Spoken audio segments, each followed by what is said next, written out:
Malo vetar piri, ali uspešno gori plamen na ovoj svećici, pa dobro. Ajmo još jednom.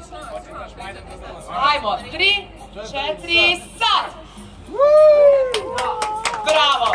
Ljudi, čestitamo zaista na fenomenalnoj organizaciji prvog Staropravni street food festivala i evo u ime celokupne publike ovde u Tašmajdanskom parku želim vam da i narednih godina se uvek sastavimo ovde na istom mestu, u isto vreme i da se lepo družimo i da super klopamo i uživamo u sjajnoj atmosferi kao što vidimo svi ovde danas uživaju.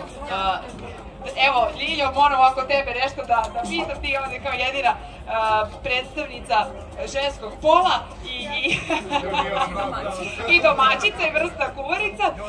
Evo, da čujemo tvoje utiske, impresije i šta ćemo sad sa ovim burgerom? Pa ja sam pod utiskom, ali moram prvo da probam da mi ne izgleda impresije, tako da ja predlažem Stefane da nam neko da neki veći nož pa da sredimo ovaj burger polako. Hoćemo ga seći kao pravo u tortu, kako ćemo se snaći s ovim? I evo ko bude imao prilike da proba, ja mislim da će uživa. Najveći burger koji sam ja videla od Marina, ne znam, za tebe. Definitivno, ne znam da li ovdje ima neko da je uspeo da vidi, a kamoli da napravi neki veći burger, dakle zapravo je naša torta burger, izgleda sjajno i hajde da vidimo.